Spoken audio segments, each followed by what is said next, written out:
Liam Payne obviously has been the big story of the last couple days, but there are some new details coming out that he had multiple drugs in his body at the time of the death. This was because toxicology test results are proving that there was a lot in his system, a substance called pink cocaine. I have never heard of pink cocaine. Have either of you heard of pink cocaine before? I have not. You have? Yeah, it's a new drug, but yeah, I have heard about it. It came out earlier this year. I would call it a new trendy drug. Welcome to the Hollywood Raw YouTube page, guys. We're happy to have you here. Make sure you like, subscribe, leave us comments, do all the stuff. What are you waiting for? Let's go. I got a drug addiction to feed.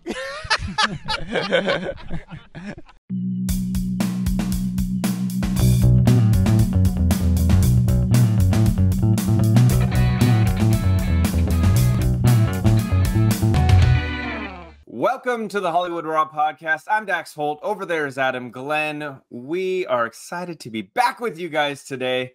Hey, buddy, how are you? I'm good, Dax. I'm well. I feel good. I'm ready to go today. Get the week going. We got a lot to get into that's going on in the news right now. I think people are just very confused. Maybe they're confused of, and we're going to get into more about the Liam Payne death, the One Direction death. Because I don't think they know the exact details. Maybe because it happened internationally, so we're kind of dealing with an international news outlets and police. I'm really surprised on one aspect that I'm going to get to.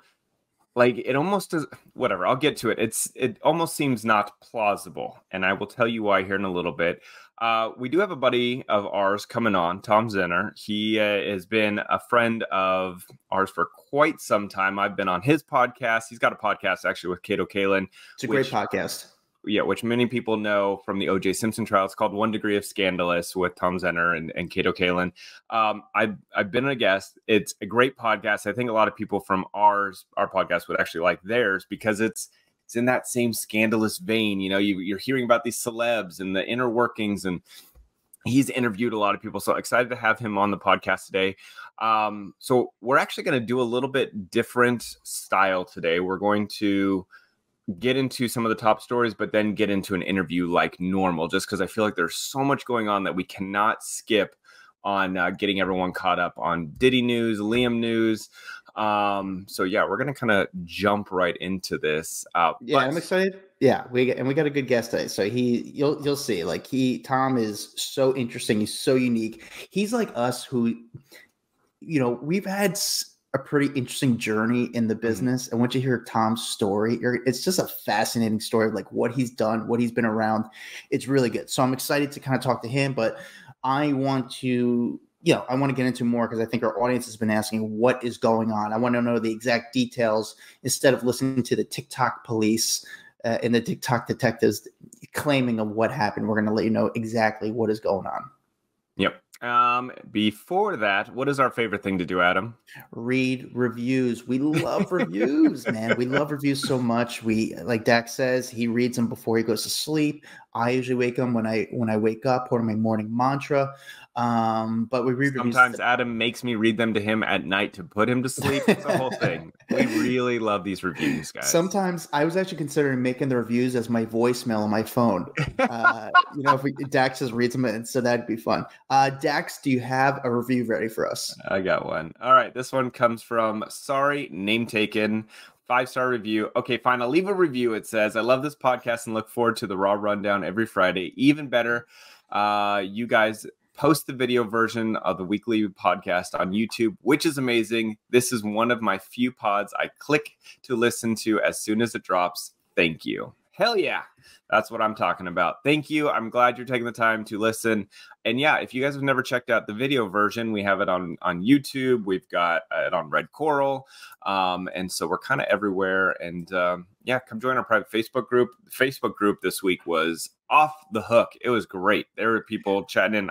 We got so many requests to join this week. I'm like, I don't know what happened. Everyone wanted to be a part of the group. I love it. By the way, Dax, you did a fun game this week. You had an old photo of you and a guest. And someone, a celebrity, I'm not a guest, like super A-list celebrity and I blocked scratched out their face. What? Can you tell me who the person was, or did someone guess it in the chat? No, people guessed it. Dude, our audience, they're so good. But here's the thing: you have to go and be a part of the private Facebook group if you want to see who the A-list celebrity was. I'm gonna post the unblocked version in there. Okay, her face won't be blocked, but I'll post it in there because people had a really fun time guessing who this celebrity was, and this was taken years ago. But I'm telling you, like A-list celebrity, and I got to meet her, and I got to interview her a while back. So I'll unblock the face for all the people that are playing the game. I don't want to ruin it for them here. Yeah, I want to hear the story behind it as well. So put the story, and then just let us know it was Ashanti. So I appreciate that. It was not. All right, Dax, tell us about our guest today. All right. Today's guest name is Tom Zenner. He is the host of One Degree of Scandalous with Tom Zenner and Kato Kalin. They describe this podcast, I would say, as the go-to destination for direct access to the most infamous true crime and pop culture scandals. And you guys know, obviously, Kato Kalin was in one of the most infamous trials of all time, the O.J. Simpson trial. So he definitely knows what it's like to be 1 degree away from scandal. So let me bring our buddy in here. Tom, welcome, man. How are you? Hey, I'm great. Great to be here with you guys. And Dax, you've been on my show a couple of times. Really appreciate it. Fan of your guys' show for sure. So Adam, finally, great to meet you too as well. So thanks for having me. Yeah, Tom, I'm excited to talk to you. You and Kato, it's funny, like when you first meet Kato, you understand why these celebrities all hung with him. He's a very likable guy. And I know it's like so unique in yeah. Because I know sometimes he's been the butt of jokes, especially during the 90s, like Kato. But like when you speak to him, you're like, oh, he's actually fun to have around. And then you're very similar. So that's what makes your guys' show really well. Thanks. It's funny, guys, because everybody has their preconceived notions about Kato, right? And it goes back to the trial. And at one point, he was one of the top 10 most famous people in the world. And these stories he has about him are insane. How a Saudi prince wanted to pay him $20 million. He met him at the White House Correspondents' Dinner, wanted him to move to Saudi Arabia just so he could hang around Kato Kalin all the time. I mean, he's got stories galore. And I knew Kato for a little while, right? And when I got to know Kato, I thought, this guy's got one more thing in him, right?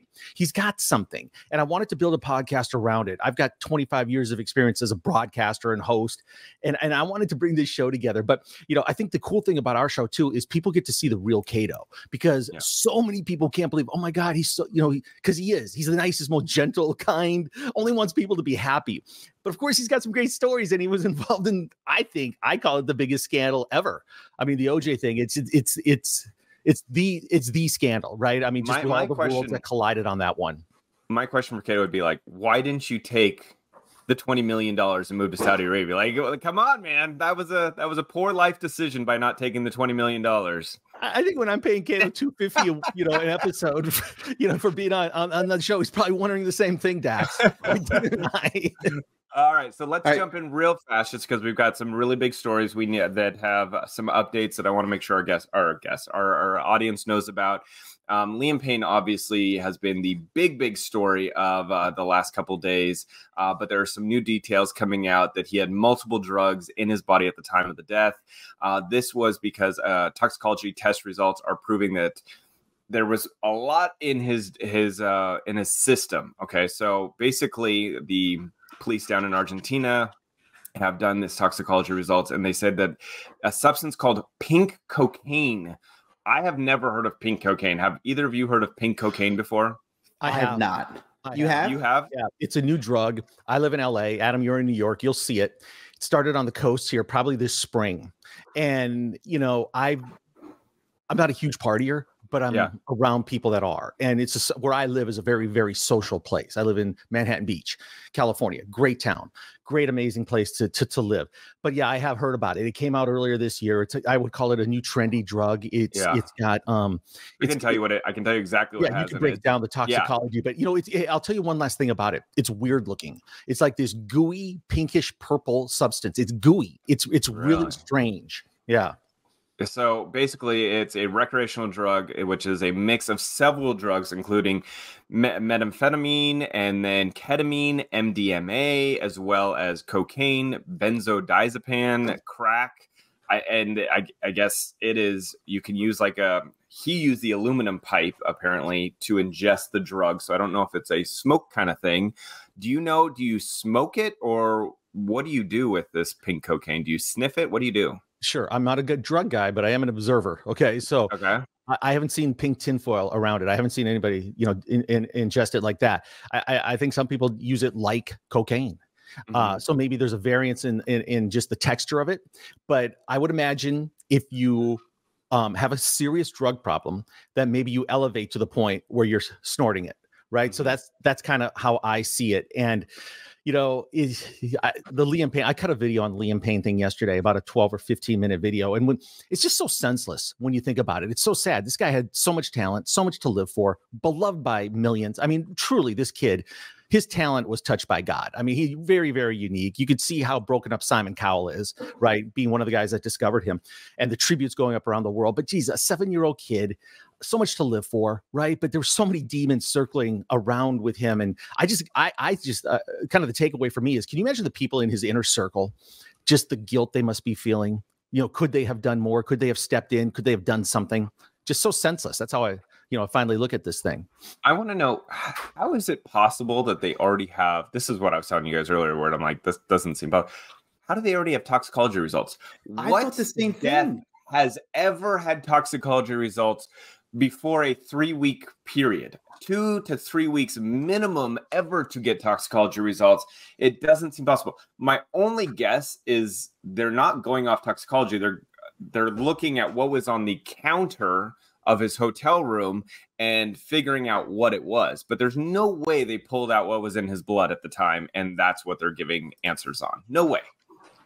Yeah, usually it takes weeks, if not months, to how, Dex, from you doing stories, how long does it usually take for it to get those results? 2 to 3 weeks. There has never been a story that I have ever covered in the last 20 years where toxicology comes out this fast. That's why I was like, wait, red flag. How did they get toxicology? There's no way in Argentina that they suddenly have technology that is faster than anywhere else in the world. So my guess is the toxicology is done on what was sitting on the table versus what was in his body. That's my only guess. I have 2 quick opinions on that. I could see Argentinian authorities wanting to wash their hands of this as quick as they can. Throwing something out there, take the focus off where he died in Argentina, falling over a 3-story balcony, right? This thing could linger and linger and linger. There's gonna be a lot more questions probably asked of people at the hotel, just there on the ground. And 2, is it possible? I mean, the medical world does advance at a lightning pace lately. I don't know if there are ways now to speed that up, but you're right. This is something that they're usually very, very careful about, very deliberate. And I don't look at Argentina as that bastion of biomedicine, right? Where the latest developments in toxicology reports are coming out of. So this thing could be sped up just to remove it out of their airspace. And I don't know if I agree with you guys. I don't know if you guys have heard, but there's a hotel employee suspected of providing him with the drugs the day that he had died. He's been the person has been interviewed by officials, but it seems like that employee has not been arrested and no charges have been filed against them at this time. So there is a lot breaking. I know that we are far from the end of this Liam Payne story. Every day there's something new. We'll keep hearing more, but I want to move on to. Well, actually, Dex, one last thing though regarding Liam Payne. Yeah, obviously he might have been going through something, because it was the Daily Mail did a story that he was quietly dropped from his record label because they feared that his new music wouldn't win over the One Direction fan base. That's according to sources. So, I mean, he might have been going through some personal struggles. For someone like him to get dropped from his record label, that's a painful blow. Yeah. That's a painful blow. Plus, he talked about suicide frequently, right? Yeah, and then this would just add to it, be like putting fuel on it. Now my record label dropped me, Yeah. Nothing to live for. I think there's a lot going on in his personal life with his ex-fiance and, all the stories that were coming forward saying that where she accused him of telling her to get an abortion. I mean, there was a lot going on in his life, and sometimes people lean to drugs, but Lamar Odom also, I guess, did an interview with TMZ where he was saying that that pink cocaine can make you hallucinate and you can hear voices in your head and it could really, really mess with you. And so, if it takes you off your rocker and the voices in your head are saying jump, I mean, maybe that's what it could come down to. But we are in a very unique time when we go to Lamar Odom as our cocaine expert. Hey, he's got a rehab facility. He is actively trying. He's gone down to the depths of rock bottom, and I think he is now trying to help other people out. I mean, he's got a rehab facility that he helps recovering addicts. So good for him for being totally changing his life around. Here, hey, Dax, let me add one last thing. Sometimes I think people literally have a death wish. And I'm not saying Liam Payne did, but I think back of even Chris Farley or some of these other celebrities. I just think that, you know, they got to, it's their destiny. And especially if you speak of suicide, and then when you take pink cocaine, you take crack cocaine, you take regular cocaine, you take that bottle of whiskey that was in the room. That's a lethal toxic mix, right? And it's not like the FDA has jumped in there and tested pink cocaine to let you know what the side effects are. This is a new drug, right? And then, you know, if for someone that's unstable, you add those 3 elements, those 3 or 4 elements, and you can just see how this spiraled out of control and ended up how it did. Yep, for sure. All right, so here's the latest Diddy news. There is now a woman who is claiming that he raped her when she was 13 years old, along with 2 other celebrities after a VMA after party. This is pretty gnarly. So this is the Texas lawyer, Tony Buzbee, who is representing the 120 Diddy accusers, filed a new lawsuit on behalf of 6 alleged victims, one of them being a woman who says she was 13 years old when he allegedly raped her. But basically going through and saying, and this is, the Mirror is the one who initially broke this story, that he sexually assaulted this child with 2 individuals identified in the legal docs as Celebrity A and Celebrity B as they watched. The lawsuit states the 13-year-old had a friend drop her off at Radio City Music Hall in New York City so she could try to attend the VMAs back in the day.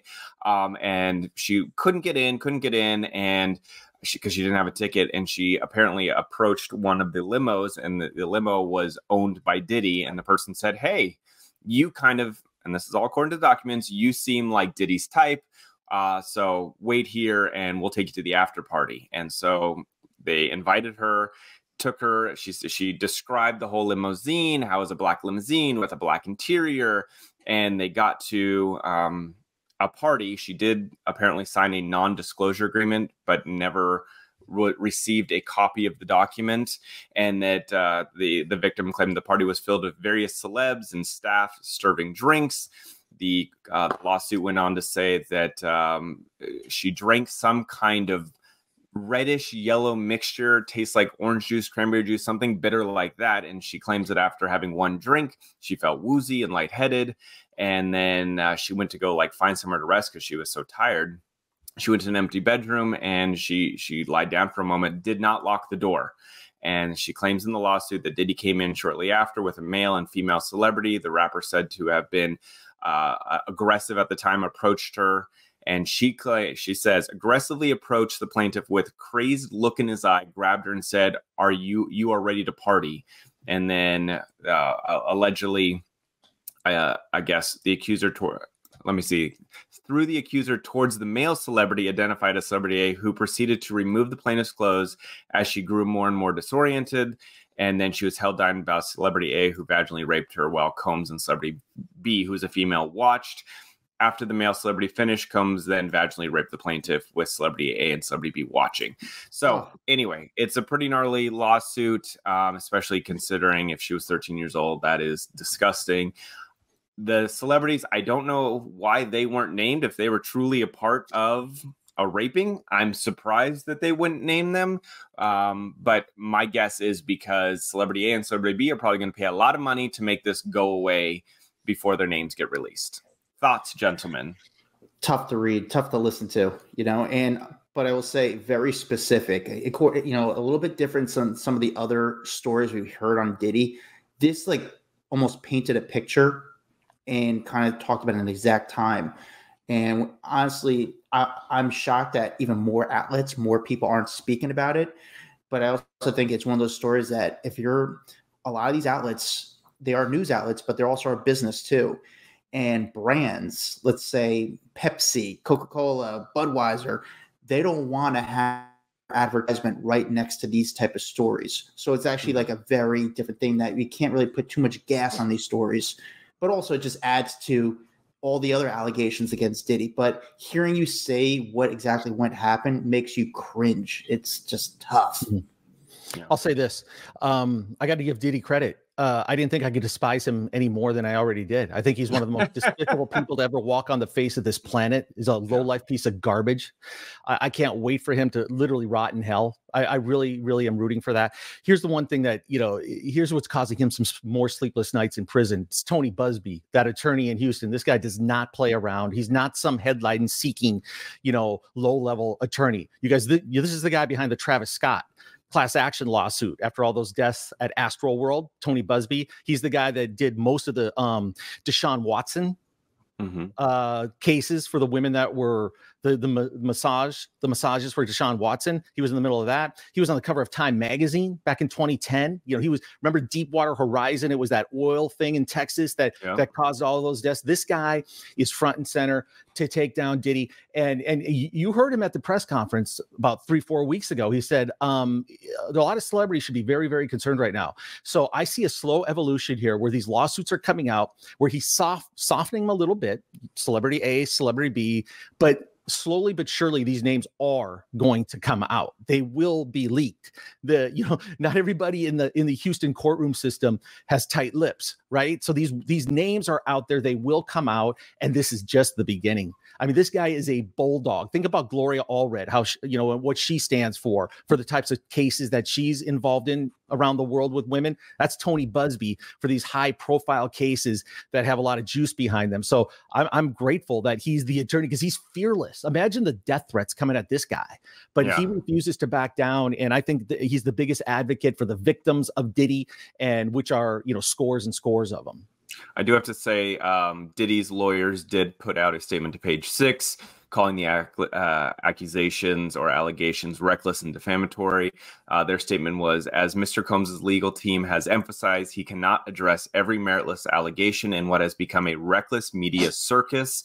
They went on to say that Mr. Combs empathetically and categorically deny as false and defamatory any claims that he sexually abused anyone, including minors. He looks forward to proving his innocence and vindicating himself in court if any of the claims are filed and served, where the truth will be established based on evidence, not speculation. So I did need to get that in there as well, that they are saying that that's all he's got. It's not true. That's all he's got. Every time there's an allegation, that's all he got. I mean, here's the way I look at it. Who would subject themselves to those level of details that they put into these lawsuits? They're very, very specific about what happened and the trauma that caused for these people, young kids, right? Male, female, doesn't matter. Who wants to talk about that? But it's almost like when OJ died, people feel more safe now to talk about some of the background. Not that they were fearful of OJ Simpson, but with Diddy in prison, it creates a little bit of freedom for these people to finally know there's other people like them. So they have that safety in being able to tell their story and try to get some justice for it. And that's the only way to do it right now for them. Yeah. Hey, Dax, well, let's get into you. Hold on, Dax. Hold on. What are the chances? Okay. I'm just curious. We saw cameras in the court case of Amber Heard and Johnny Depp. Now, this is a whole different type of case. Getting cameras in the courtroom goes down to what the judge has to allow cameras in the courtroom. Yeah. Do you think we're going to get cameras in this courtroom with Diddy because it's so publicized, or how does that work? It's up to the judge. I mean, it depends on if they want it to be a media circus. Some judges like the attention. Some judges want to be famous. Like Judge Ito became a household name with the OJ Simpson trial. It's up to the judge. Who knows? Bill Cosby, that one, got a lot of media attention. I guess we'll see. Yeah. I hope it is.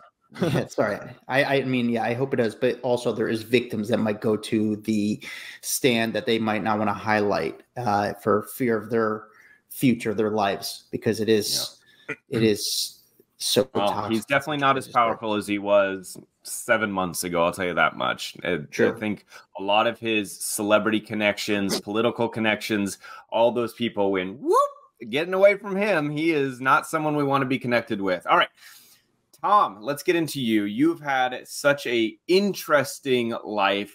Your career has gone from sports to writing books to working with Tom Brady's people to, you've kind of done a little bit of everything. You've done radio, you've done podcasting, you've kind of done it all. Am I incorrect in that statement? Well, I'm very lucky. I've had a lot of great opportunities. I've been very aggressive, and it all goes back to I grew up in a small town in Minnesota, literally 700 people. I grew up on a dirt road, literally in a rural area of Minnesota, but I always knew what I wanted to do. I wanted to be a sportscaster on TV, and I was obsessed with sports. So for me, I'm more of a big city person, and I think a lot of people know that early on. Either you like the big city, you need that rush, you need that energy, or you like more peaceful. I like chaos. I do. I thrive off energy. So I've always been seeking that. So I use sports for me to get out of this small town environment. And my parents are amazing. We have 7 kids in our family, 7 kids. And this is a town of 700 people, Belgrade, Minnesota, great little small town in Minnesota. And we have 7 college graduates in our family. I think that says a lot about our parents, just setting a great example, hard work. For me, it's all about hard work. And that's one thing that you learn growing up where I did, right? You learn how to work hard. It's just part of your DNA. So I really feel blessed and lucky that I have that. And I've just used it throughout my career. So I've been able to I really stood on one thing in my whole life. It's reputation and it's relationships. So for me, whatever I'm able to do now is because of access. And that's because of relationships that I've cultivated. So I might not be a multimillionaire, but I do have those types of relationships. And then I've been in the right place at the right time and taken advantage of it. I used football. I was a Division I football player. And so I said, I want to get to California. I want to get to California. So I took the first scholarship offer I got in California to play football. And it happened to be the University of Pacific in Stockton, California. I thought it was near the ocean. It wasn't. It's in Stockton. Didn't bother to look at the map. But my coaches there, guys, my position coaches were John Gruden, Charles Davis, who's the number 2 analyst on CBS right now with Iron Eagle, right? You know him if you see him. He's the voice of Madden football, the game. And Hugh Jackson, the former head coach for the Raiders and the Cleveland Our audience is like, who? Oh, sorry. Okay. Famous NFL coaches, right? One that won a Super Bowl, one that was the host of Monday Night or the analyst on Monday Night Football. And then I just, this was in the 90s. So back then, being in local news was a big deal, right? Local news now has lost its luster. It just literally has. So I just worked my way up. I went to Sioux City, Iowa. That was my first job. Then Omaha, Nebraska. Then Phoenix. And then I got my big break. I got the job as the weekend sports anchor at NBC in Chicago in 1995 when Michael Jordan came back and Dennis Rodman came to town. And then from there, it was just off to Boston. I was the main sports anchor at Fox in Boston, then back to Phoenix, and I worked at the NBA. And then I got out of local news and said, because I'm kind of an entrepreneur as well, a media entrepreneur. And I know how to, I know opportunities, and I sense opportunity and I try to run with it. So I have had a diverse kind of fun career, written a lot of books, been involved in a lot. I'm involved in a huge scandal right now, the Varsity Blues recruiting scandal that everybody knows about with the wealthy parents that were arrested, right? Yeah. Rick Singer, that consultant. So Lori Loughlin, Felicity Huffman. So I can expand on some of that, but for me, it's been good fortune, hard work, a lot of great people around me, and just living a life of gratitude. That's what I do. Unbelievable. And I think one of the things that I find most interesting about you is all the stories that you have, because I remember we've never actually discussed it, but you have hinted to, you were there the day that Chris Farley died. You were literally at the John Hancock Center. Can you walk us through that day? Like, that's an unbelievable story in history to be a part of. It is. And I had no intent in being part of it. So it was 1997, December of 1997. And by that time, Farley, like I'd mentioned earlier, seemed to have almost this death wish in his life. Like his hero was John Belushi. And we all know how that ended for John Belushi. So, you watch the stories on Chris, and it was really starting to spiral out of control at that point. And he lived in the John Hancock Center. So at the top of the John Hancock were luxury condos. He had one. That's where he lived. He's a Midwest guy from Wisconsin. I was working in Chicago at NBC at the time, and it was around the holidays. So my wife at the time, my first wife, we were going to go Christmas shopping that day. So we had lunch at the Cheesecake Factory, which is on the ground floor of the Hancock building back then. Maybe it still is, I'm not sure. But a lot of people that live in Chicago or have been there remember the Cheesecake Factory. We're sitting there.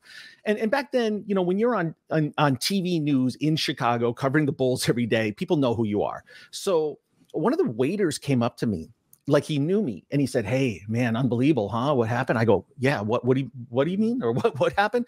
He goes, you haven't heard?" And I go, "No, I haven't heard anything. What are you talking about?" He goes, "Chris Farley." I go, what about him? He's dead. Or to that extent. I go, "What do you mean?" He takes me out of the restaurant and we kind of weave through the Hancock a little bit towards the residential side, right where the elevators are. And I literally saw, them taking him out. And I called the newsroom and I told them about it. And I think that's obviously the first they heard about it. But yeah, just to be sitting there and then to see it, crazy, just crazy. And was there no like cameras around? No one knew about it at that point? This was more the inner part of the John Hancock. Not everybody can get in there. You can't get cameras where the residents go up. And that's where he kind of led me and I saw it. So crazy. And was there not groups of people? Like, were you like one of the only people to see Chris Farley's body being removed from the house? Well, I mean, I didn't like see the body being removed from his actual condo. I saw them taking it out. So that's what I saw as they were moving out, because he walked me through this area. So yeah, that's just one of those things in life, and I've had a few where, just like I said, timing for me, not that that's a good thing to see that happen, but it's just interesting things, Yeah, something you don't forget. It's something you don't forget, especially a moment like that, which is right. And I could have said, "Oh, really? That's terrible." But I kind of said, can you show me?" Right. So then, that's how I kind of was able to walk with him and navigate it. Yeah. So funny. Adam, have you ever had one of those moments that's like just ingrained in your brain because it was involved a big celebrity? It's really, Dax, honestly, that's one of the best questions I've never been asked, and I'm trying to think I've ever had a situation, not just like seeing a death where you saw like a body of a celebrity of some sorts, but I'd have to really think deep of like some really impactful moment that I saw that's just really going to be stuck in your mind that you're never going to be able to get out of your head. And I'm sure I've had some. I just had to think back through the years. Not like it was that. I didn't see the Whitney Houston body by any means, but like being around, like almost pretty much inside her funeral, which is kind of like, whoa, like that was kind of gnarly. But I mean, just to see, man, that's a great question. What's so funny, Dax? Randomly enough, guys, I met the guy the other day who did the Black Hawk, who flew the Black Hawk during the Bin Laden assassination. Yeah. And that guy, I spoke to him a little bit about it. I said, "Did you see the body?"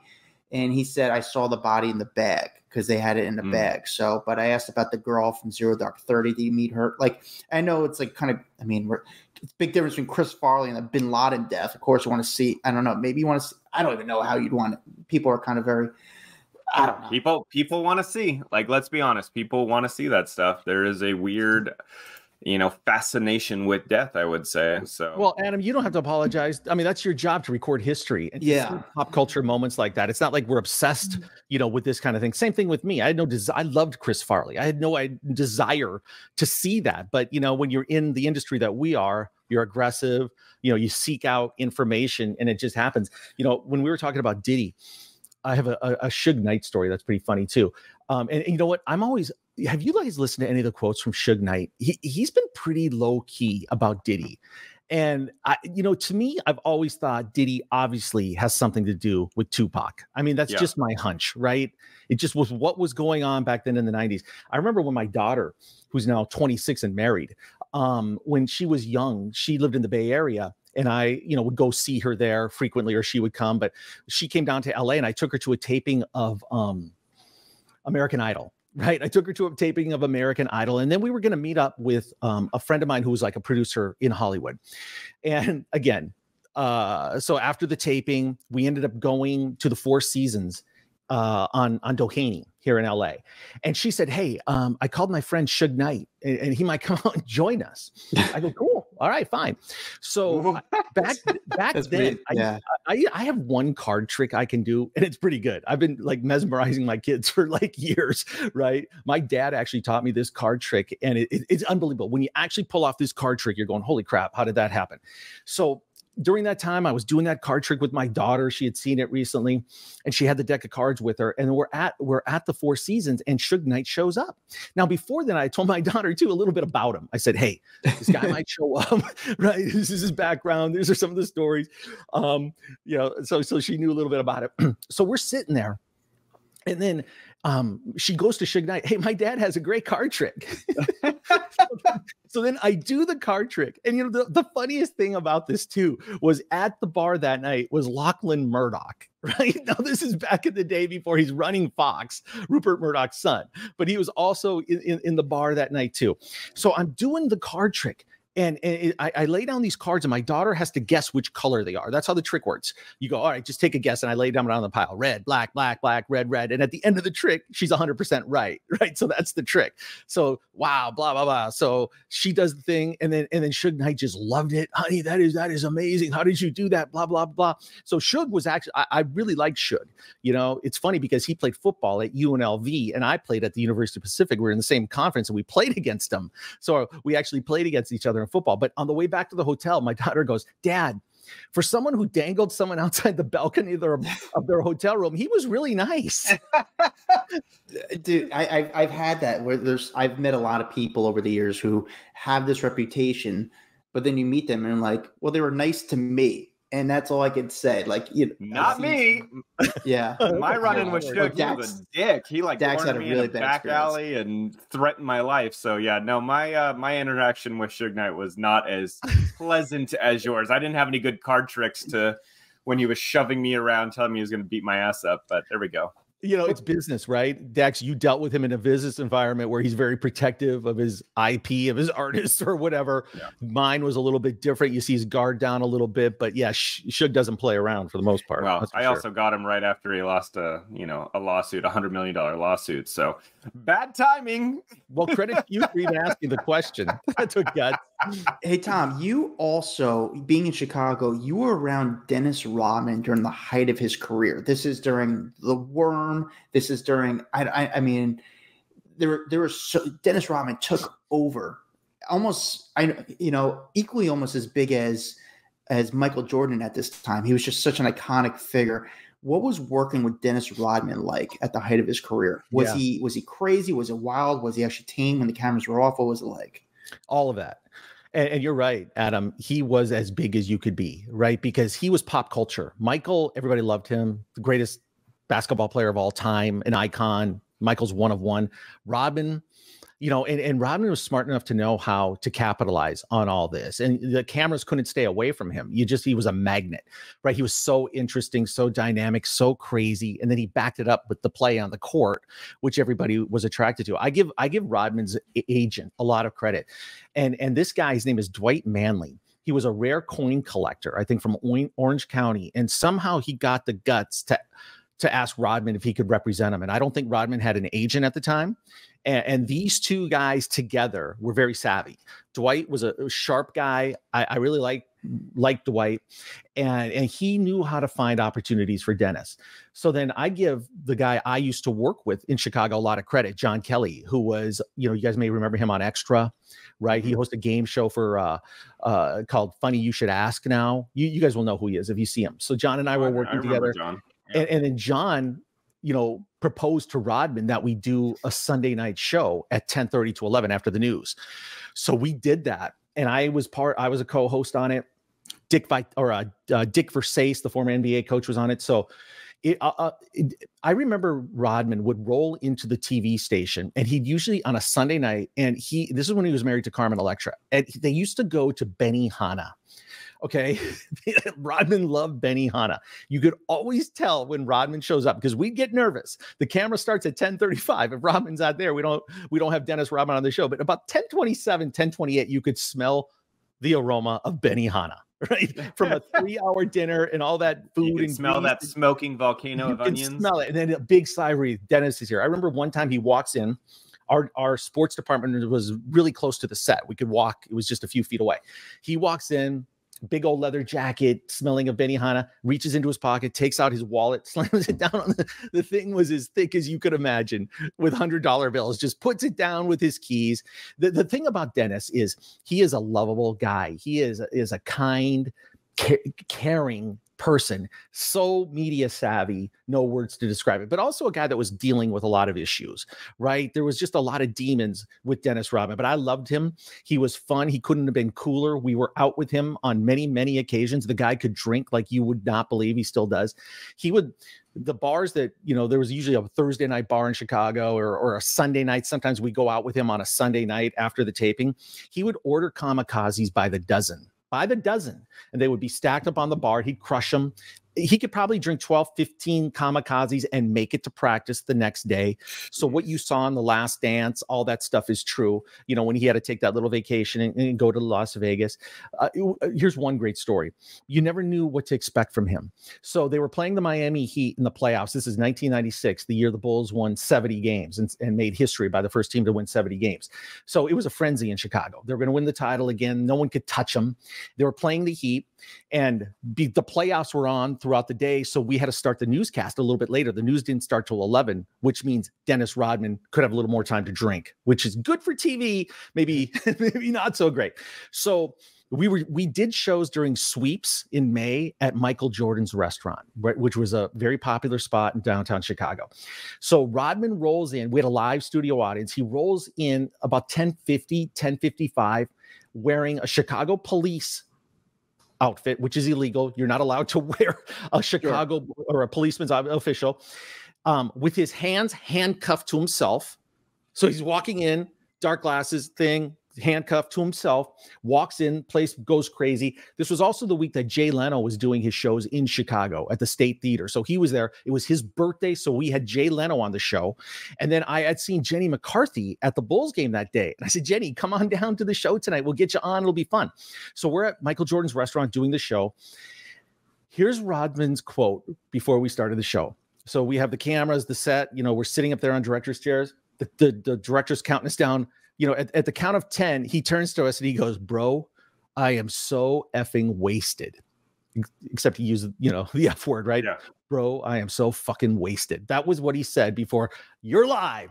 So the first few minutes, he's just off the hook. He's just insane, talking about Alonzo Mourning and Pat Riley, just inappropriate stuff. Then we get to, I bring Jenny McCarthy out. We have her ask some questions. Remember Rodman had that book out where he was naked on that Harley Davidson? And she's going, "Dennis, were you wearing anything except balls on that photo?" And he goes, "Why don't you come up here and find out? Why don't you come up here right now and find out?" So the thing got crazy. At the end of the show, we bring in Jay Leno. And then it was his birthday. So we got him this huge sheet cake. And we're going to sing happy birthday to him and give Jay Leno a cake at the end of our show.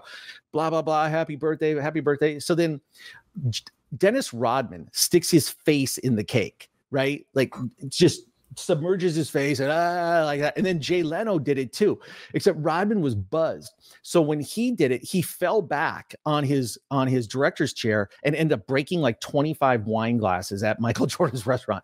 So so the next day at practice, it was crazy. Michael was giving us grief about it. But bottom line is we were doing the show at Planet Hollywood. From that point on, we were banned at Michael Jordan's restaurant. They were like, "No more of this crap."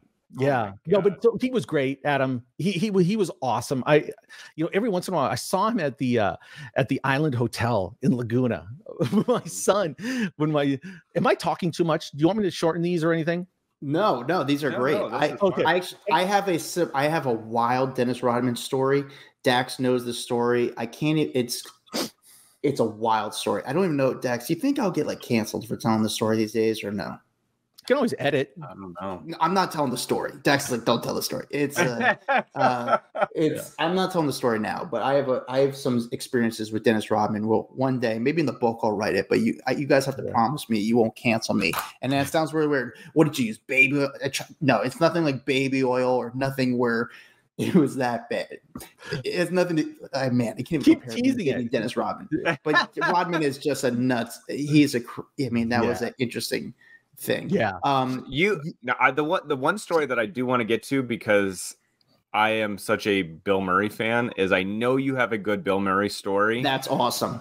That I have to hear. And again, you've teased it. I've heard in the past rumblings, but I've never heard it out of your mouth. So Can we hear your Bill Murray story? Yes. And I think I have to preface this by saying this is a testament to everything you do comes back to you. right? I think for celebrities, you know, it's just like a restaurant. You have a bad experience, you know, word of mouth, it just takes off, blah, blah, blah, blah, blah. And I've been lucky to be around amazing athletes and celebrities my whole life. It's just part of the job. You guys have done it probably at a higher degree than me. So you know what it's like. It's just part of the job. It is what it is.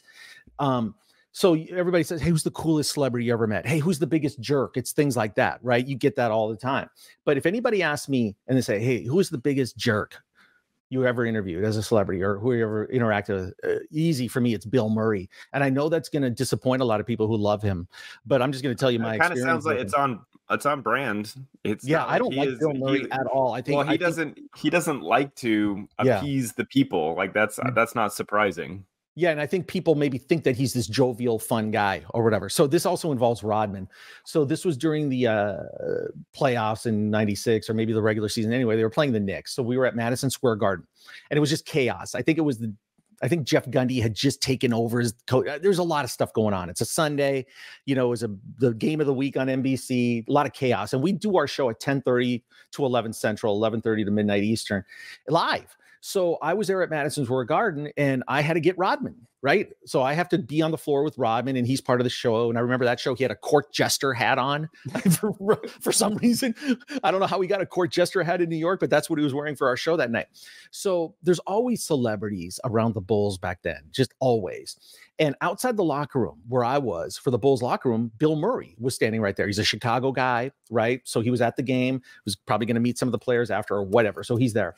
So I go to Bill Murray. I go, hey, Bill, I introduced myself. Hey, Bill, Tom Zenner, Channel 5 in Boston. And I was talking probably pretty fast because I was under the gun. I had to get things moving here because we were going to start going live with the show in a second.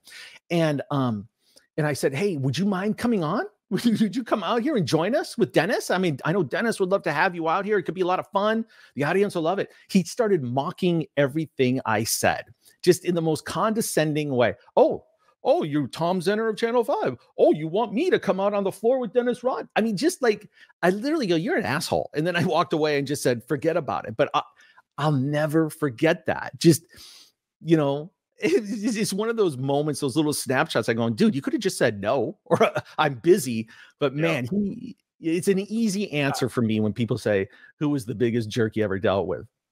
But I'm not even surprised. I'm telling you, Bill Murray is one of those guys, doesn't give a fuck, and he doesn't need to please people. He is hard to get a hold of, but I think that's part of the allure of his shtick is he's not trying to please people anymore. So I'm sorry you had to have that interaction with him, but it does make for a good story, right? I'll take the story any day. Way better than having him come out there and do the interview. Oh my God. Well, yeah. I would love to keep talking to you, but we are out of time for today. We're going to have you back because there's I feel like there's 17 more stories that we need to get to, and we haven't even touched on most of them. I mean, there's so many things with getting to ride in a helicopter with Muhammad Ali and Tom Brady, Tom Brady and more Jay Leno stuff. So we are going to have you back. And then I'll tell you about the time I snuck into the recording of the music video, Most Beautiful Girl in the World with Prince. I'll tell you about that one. There's so many things that I am like kicking myself now that we don't have more time. But please, can we get you back on? Would love to. In the next little bit to kind of keep going over your stories because you've just, again, had such a fascinating life. And for anyone who would like to hear more of his fascinating life, head on over, check out his podcast, One Degree of Scandalous with Tom Zenner and Kato Kalin. It is a great podcast. You can find it on YouTube. You can find it on wherever you download your podcasts. Tom, I really appreciate you getting up early with us today, chatting about, obviously the topics of the today, Diddy and Liam, and then some of the fascinating things in your life, which again, we have only touched the surface. This guy's life is so fascinating. We will have you back. Hey guys, it's really a pleasure. Really have always been a fan of your shows. Dax, your career, amazing, TMZ and now what you're doing. I just commend you as an entrepreneur and everything. And Adam, really, I just admire guys that are just in the trenches hustling and, have done what you did. And me, guys, the bottom line is I'm not some cocky guy wearing glasses. This is part of my bold initiative of 2024. I just didn't want to be another white guy on TV. I literally said I was just another white guy. So I said, screw it. 50% of the people might like it. 50% might not. I don't care. But really, my whole story is just gratitude, being in the right place at the right time. There's nothing special about me. I think it's just if I can leave anybody with this, it's just take advantage of opportunities, trust your gut, don't take yourself too seriously, which I never do, and just be grateful for the experiences, because I am. I mean, all these things, I'm very lucky that they happened to me, and it's been fun. Love it. Well, thank you guys for hanging out with us today. Make sure you guys are following us on all social media. We're on TikTok, Instagram, Facebook, YouTube. Like I said, if you want to see the visual version, head on over to the YouTube page or to Red Coral. And then if you want to see that photo we talked about earlier, me and that A-list celeb who I had her face blocked, see who the hell it was. If you want to guess, head on over to our private Facebook group called Off the Record. If you need a link to get there, you can just go to hollywoodraw.com and you can find all the clickable links.